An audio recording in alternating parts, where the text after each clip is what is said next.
Buenos días, mi nombre es Mónica Martínez. En esta diapositiva les voy a explicar las funciones del lenguaje. Entonces, ¿qué es el lenguaje? Es una manera propia de cómo el ser humano se puede expresar por medio de las palabras, además de señas o gestualización. Voy a explicarles las funciones del lenguaje. El lenguaje nos sirve para transmitir conocimientos, socializar información, expresar emociones, pero para poder obtener una relación entre el emisor y el receptor se da el siguiente método. Les voy a explicar 4 de ellos. Entonces, el primero, expresa emociones, sensaciones, estado físico. También se evidencia que lo expresado sea verdadero o falso. En esta primera característica es donde el factor dominante será el emisor, como por ejemplo, ¿qué ojos más lindos tienes? Puede ser un ejemplo, porque ahí estamos expresando una emoción. La segunda, la importancia que quiere incitar o influir el otro para que haga algo. En este el factor dominante es el receptor, aquel que retiene esa información, como por ejemplo puede ser, cuelga tu mochila. Ese puede ser un ejemplo. La tercera es el que informa o transmite un contenido informando, exponiendo hechos, conceptos e ideas. El factor dominante es un contexto temático, el cual quiere decir, mañana es domingo, mañana es sábado, así algo relevante. El cuarto, en caso de que haya un diálogo intencional, se debe explicar y aclarar aspectos referidos a la propia lengua. No solo puede expresar algo del mundo, sino que puede eventualmente convertirse en una acción de este. Este quiere dar un ejemplo, sería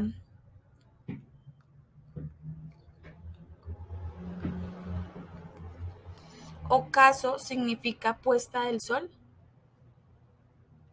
Quiere expresar que si el sol está puesto en ese lugar, es aquel que expresa un contenido, quiere dar a entender algo por medio de sus sentimientos, es aquel que expresa y aclara esos aspectos. Bueno, en esta diapositiva les voy a explicar las 5 funciones del lenguaje. Una de ellas es función informativa. Su función es informar sobre algo, en textos científicos, artículos periodísticos o en momentos cotidianos que solo pueden transmitir una información. Un ejemplo de un momento cotidiano. Es posible que llueva hoy. Ahí estoy dando una información. Entonces, la otra sería función expresiva. Expresa o genera ciertas emociones, sentimientos en las personas. Un ejemplo sería, ¡qué alegría encontrarte! Función directiva. Es una acción que encuentra en los líderes, consiste en conseguir la acción conjunta de las personas que componen la organización. Un ejemplo sería mi jefe dándome una orden y yo obedeciendo esa orden.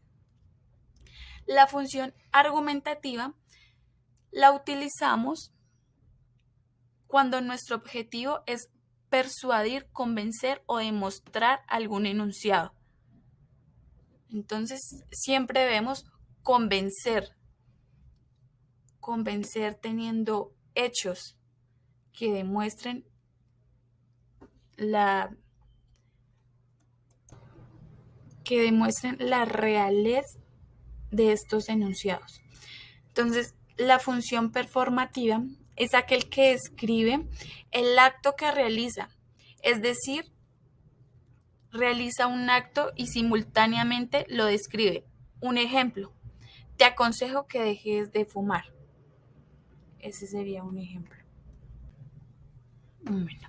En esta diapositiva les voy a explicar la lógica como ciencia o como arte. Entonces, ¿por qué es importante la lógica? La importancia de la lógica es aquella que nos permite desarrollar habilidades para elaborar y expresar ideas de manera coherente. Aparte, aumenta la capacidad de un análisis crítico. Existen dos niveles de habilidades lógicas. La primera es ciencia. Es aquel que sistematiza los métodos para distinguir a los argumentativos válidos y los que no lo son. Establece principios y verdades seguras del por qué o el cómo. La otra es arte. Es aquel que organiza discusiones o debates, construye argumentos, acepta las consecuencias de lo que decimos. En esta diapositiva les voy a explicar las dos características de la lógica. Entonces, tenemos lógica deductiva y lógica no deductiva. Entonces, voy a explicarles la lógica deductiva. Entonces, establece conclusiones a partir de lo general. Va de lo general a lo particular. Sus conclusiones son válidas. Es utilizado en enseñanzas. Entonces, aquí en esta flecha, como anteriormente les decía, va de lo general a lo específico. Ahora, las no deductivas. Se basa en la observación de los hechos.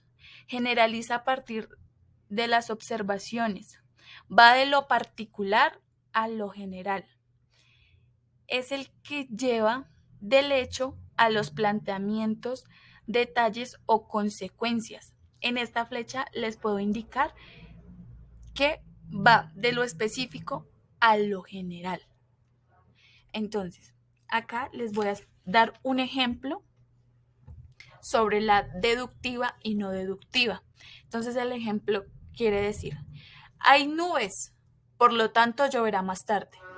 Entonces, en la deductiva podemos ver que quiere decir, ayer había igual nubosidad y llovió copiosamente por la tarde, o sea, mucho por la tarde. En la no deductiva quiere decir, estamos en la temporada veraniega en la Ciudad de México. Entonces, acá podemos decir que en la deductiva, ¿cómo va? De lo general a lo específico. Como el día de ayer llovió, el día de hoy también lloverá porque está igual de nubosidad. Esa puede ser. Y en la no deductiva, acá podemos evidenciar que dice, estamos en la temporada veraniega en la Ciudad de México. Esto quiere decir que la afirmación está mejor fundamentada, por lo que hace más probable la causa de que pueda suceder, porque acá nos están afirmando que está en temporada veraniega, lo cual quiere decir que puede llover en la Ciudad de México. Muchas gracias.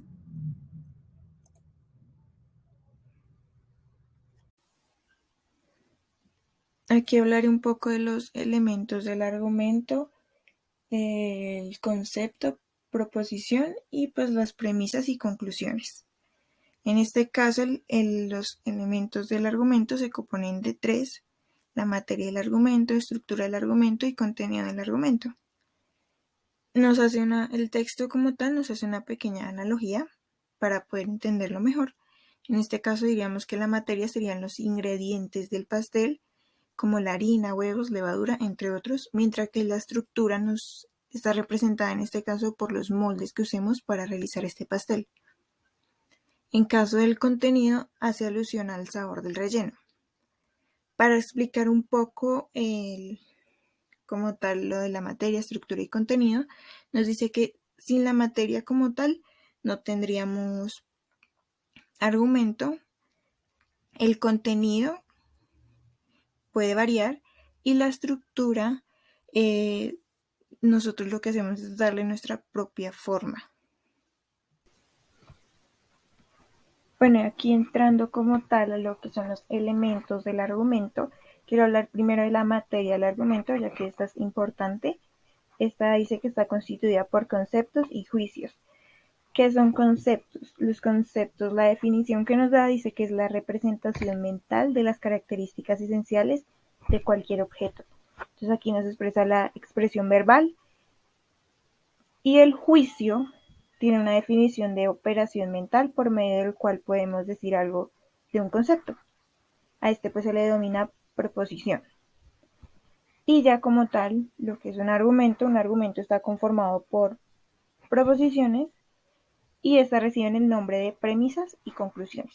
Entonces hablando ya, entrando un poco más a fondo, ¿qué son las premisas? Las premisas son razones que ofrecen como apoyo a la conclusión, con el objetivo de que va con el objetivo de que resulte aceptable y convincente para las personas nuestro argumento. Como tal, ¿qué es la conclusión?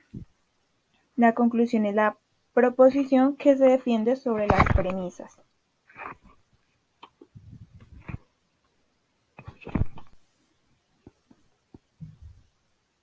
Bueno, y hablando un poco de lo que es la estructura del argumento, esta se refiere a la forma o manera en que están relacionados los elementos del argumento. Como tal, la estructura del argumento se obtiene suprimiendo el contenido y dejando únicamente los términos lógicos y símbolos de proposición. Para esto hay algunos dos pasos para obtener la estructura. El primero es ubicar las conectivas lógicas, que son ciertas palabras como no, y, o, sí o solo sí. La segunda es determinar el sujeto, predicado y el verbo cópula. En este caso pues es importante identificar el sujeto, ya que pues generalmente en nuestro lenguaje cotidiano omitimos el sujeto, pero pues para la estructura sí es importante identificarlo.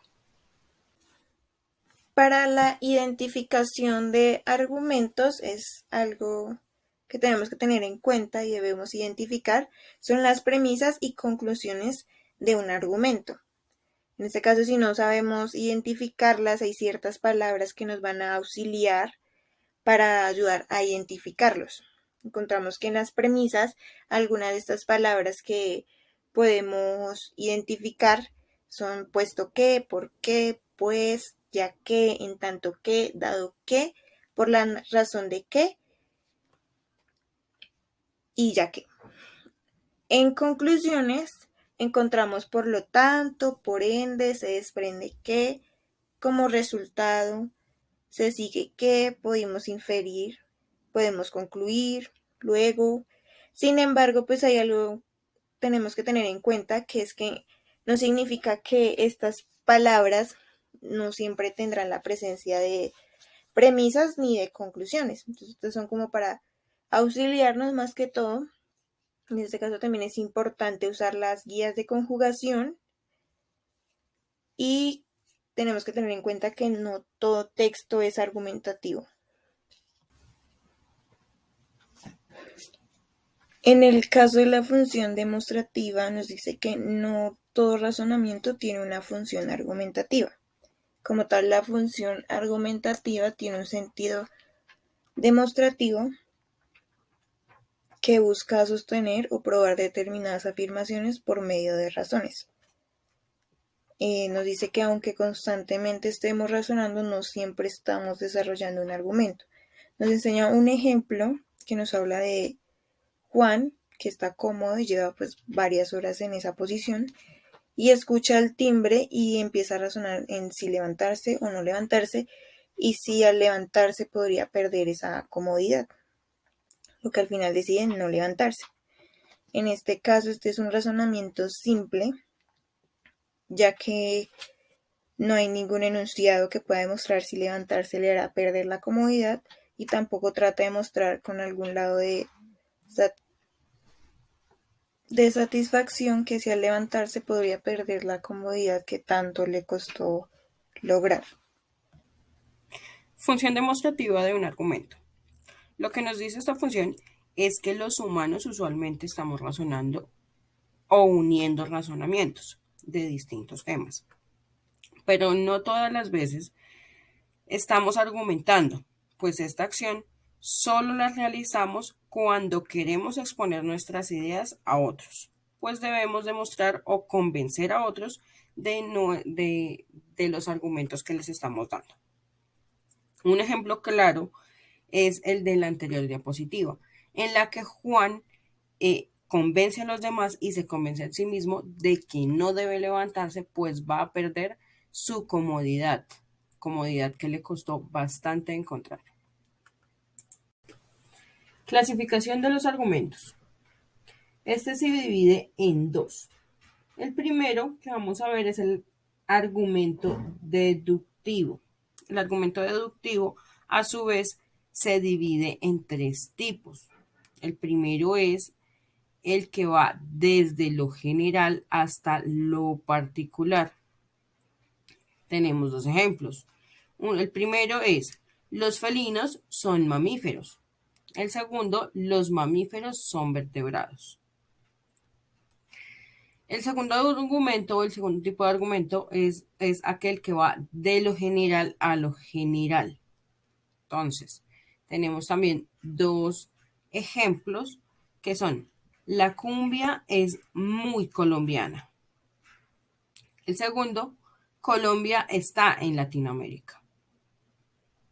Pasamos al tercer tipo de argumento que dice, argumento deductivo se puede también ir de lo singular a lo singular.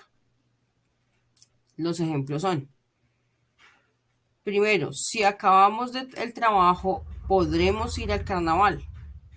Y el segundo, el grupo trabajó mucho y acabó el proyecto.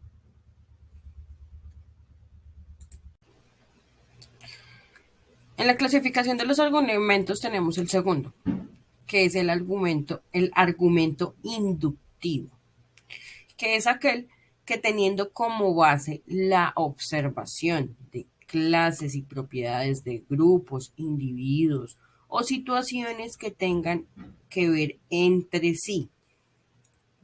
Ejemplo de esto es, los universitarios van a fiestas, los niños van a fiestas, las personas van a fiestas. Según el argumento inductivo, los anteriores ejemplos nos dicen que las personas, independientemente de su edad, género o clase, les gustan las fiestas o les gusta ir a fiestas. Mi nombre es Carolina Toro y les voy a explicar sobre las diferencias entre argumentos deductivos e inductivos. En los argumentos deductivos podemos indicar que es aquel en el que la conclusión se deriva necesariamente de las premisas. Esto quiere decir que el argumento deductivo extrae una conducción a partir de las premisas por su forma lógica. Para que el argumento sea válido, si las premisas son verdaderas, su conclusión también tiene que serlo. Así, los argumentos deductivos poseen una base lógica, su conclusión está contenida en la información de las premisas. Un ejemplo de este tipo de argumento es, en la premisa número 1, los perros ladran. En la premisa número 2, Hachi es un perro. Como conclusión, podemos indicar que Hachi ladra. Esto como tal, podemos observar este tipo de conclusiones y ejemplos en los argumentos deductivos. Y en los argumentos inductivos, se obtiene una conclusión basándose en las probabilidades y en la intuición. Extraen una conclusión a partir de determinadas observaciones o experiencias particulares. Los argumentos inductivos parten de una observación y luego generalizan. Obtienen una conclusión basándose en las probabilidades y en la intuición. Un ejemplo de este tipo de argumento es, como premisa número 1, María comió chocolate y le duele la panza. Premisa número 2, Sandra comió chocolate y le duele la panza. Como conclusión, como un argumento inductivo sería: si comes chocolate, te dolerá la panza. Estas son como tal las diferencias entre argumentos deductivos e inductivos. Ahora les voy a explicar sobre el argumento analógico. Iniciemos con ¿qué es analogía? Analogía es una comparación de una experiencia pasada a un acontecimiento del presente. El argumento analógico, a partir de una experiencia pasada, tratamos de prever lo que sucederá como tal en el futuro. ¿Cómo evaluar un argumento analógico? Sus premisas son resultados de experiencias. La conclusión de un razonamiento analógico no pretende ser necesario, sino tan solo tener más o menos probabilidad de ser verdadero. Un ejemplo de este tipo de argumento es: hace años compré un CD de mi cantante favorito y me gustó mucho. Hoy mi amiga me prestó el último CD de mi cantante favorito. Es probable que también me guste. Esa es la conclusión como tal en el argumento analógico, basándose en la experiencia del primer CD. Argumento abductivo. En este argumento, sus conclusiones pueden ser siempre razonablemente discutibles. Tenemos 4 puntos importantes como tal en este argumento. El primero es: un argumento abductivo no tiene pretensión de validez, puede ser válido o inválido. Segundo, este tipo de argumento puede juzgarse únicamente por la aceptabilidad o plausibilidad de su conclusión a partir de sus premisas. Tercero, su conclusión tiene la forma de una hipótesis explicativa. Cuarto, los argumentos de este tipo son comunes en la ciencia, ya que involucran la formulación de hipótesis novedosas. Un ejemplo de este argumento es: todas las bolas de la bolsa X son blancas. El caso: estas bolas son blancas. Como tal, una conclusión de aducción: estas bolas proceden de la bolsa X. Como tal, está planteando una hipótesis que podría llegar a ser verdadera o no verdadera. Ahora les voy a explicar sobre los argumentos visuales. Los argumentos visuales son la experiencia visual de una reflexión o una postura frente a un hecho de la realidad. Supone 2 cosas. Primero, que la comunicación puede prescindir de un lenguaje. Segundo, que las imágenes pueden ser tanto o más enfáticas y persuasivas que las palabras. Un ejemplo de este argumento visual es la imagen que he colocado como tal en la diapositiva, donde se refiere al calentamiento global, cambio climático y derretimiento de los glaciares a nivel mundial. El mensaje, que puede ser visto como la conclusión de un argumento visual, puede ser verdadero o falso, implícito o explícito, pero frecuentemente fácil en su interpretación. Tiene el propósito de conmover o convencer.